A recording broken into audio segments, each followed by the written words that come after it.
Oi, gente. Eu sou a Brenda, eu tenho 28 anos, sou analista contábil e moro aqui no Rio Grande do Sul há um pouquinho mais de 3 anos. E tô aqui a convite da Janaína, obrigada, Jana, beijo, para falar um pouquinho da minha história, das minhas experiências e tentar compartilhar com vocês aí como que foi essa volta por cima. Eu tenho uma longa lista de relacionamentos mal sucedidos e é falando um pouquinho sobre eles aqui hoje que eu quero expor para vocês como foi esse processo e principalmente como foi o meu processo de superação, de sacudir a poeira e dar a volta por cima, né? Vou falar um pouquinho dos 3 relacionamentos mais importantes da minha vida. Teve o primeiro, que era o primeiro, né, gente? A gente achava tudo lindo e que ia durar para sempre e que nada podia impedir a gente, mas como qualquer outro relacionamento que começa do nada, esse acabou do nada também. Me deixou com meu filho mais velho e muita coisa para superar. O segundo relacionamento foi o mais complicado. Houve muito abuso físico, psicológico, emocional. Foi o mais difícil de sair, sem dúvida. Eu não vou entrar muito em detalhes, mas eu senti que talvez eu não tivesse vida depois daquele relacionamento, então foi uma coisa bem complicada. E o terceiro foi aquele relacionamento perfeito, onde eu achei que todas as minhas expectativas tinham sido alcançadas e que eu não ia precisar me apaixonar por ninguém nunca mais, não ia precisar superar ninguém nunca mais. Mas por muitos motivos, principalmente externos, não só externos, porque todo relacionamento ele tem seus problemas, mas principalmente externos, fez com que acabasse também. E foi esse terceiro relacionamento que me trouxe aqui. Eu morava em Praia Grande, no estado de São Paulo. Eu tinha um cargo público, eu era concursada do estado. E quando eu coloquei um ponto final nesse relacionamento, eu sabia que eu não ia conseguir superar no mesmo lugar em que eu tinha ficado tão doente. Nessa época eu estava com um quadro de depressão bem forte, assim, bem grave. E eu não ia conseguir me livrar das coisas que me fizeram mal estando ali naquele mesmo ambiente. Então eu decidi botar um ponto final naquilo e mudar a minha vida toda, inclusive o lugar onde eu morava. E foi aí que eu vim para Caxias do Sul. Minha mãe já morava aqui há alguns anos, então eu sabia que eu ia ter essa rede de apoio, minha mãe e a minha irmã. Então eu sabia que eu ia ter esse apoio delas duas quando eu viesse pra cá. Então eu vendi o que eu pude. Eu peguei meus filhos e eu vim pra cá com 2 malas e muita coragem. Não vou dizer que eu não tive medo, porque eu tive muito medo de que tudo desse errado. Eu tive medo de não conseguir fazer mais nada. E eu tive, 7 tipos de medo diferentes. Mas eu vim com medo mesmo. E aí quando eu cheguei aqui, quando eu me deparei com a nova realidade que eu tinha criado pra mim, eu vi que eu podia fazer absolutamente qualquer coisa. Quando eu vi que eu não tinha nada, eu vi que eu podia ser qualquer coisa. Era uma página em branco que eu precisava reescrever. E eu estava disposta a reescrever da melhor maneira possível. Eu não queria mais ser rotulada pelo meu passado, eu não queria ser mais rotulada pela minha depressão, eu não queria mais ser o resultado do que eu era no passado. Eu queria uma coisa nova. Eu queria começar tudo do zero. E eu não vou dizer que foi fácil, não foi fácil. Foi muito difícil os primeiros dias, os primeiros meses. Eu não tinha muita disposição, eu não tinha ânimo, eu não tinha vontade. Mas eu tinha aquela ideia na minha cabeça de que eu precisava fazer alguma coisa para aquilo. Eu estava muito triste, eu estava com minha energia completamente drenada. Mas quando eu me deparei com essa página em branco e eu me vi totalmente sozinha, porque apesar da gente ter as pessoas que gostam da gente e de a gente saber que tem gente que torce pela gente, eu tinha os meus filhos e tudo mais, eu me sentia muito sozinha. Mas foi aí que eu notei que essa solidão ela também traz muita liberdade. E aí eu decidi que eu ia escrever uma história nova a partir daquele momento. Eu tinha que começar de algum lugar, e eu não sabia de onde.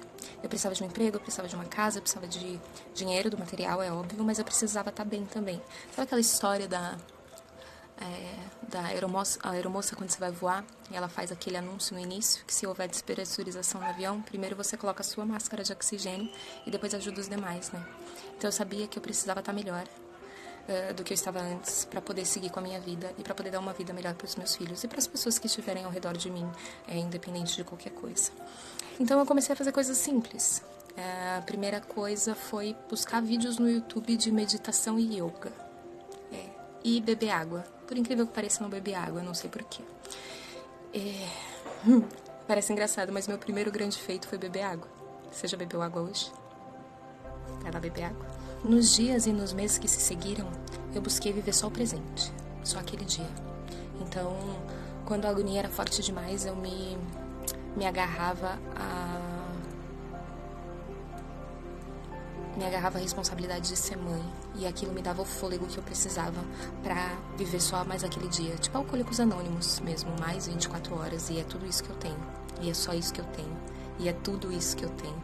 Então eu vivi cada dia como se fosse só aquele, nos próximos dias, depois que eu cheguei aqui, nos próximos meses, e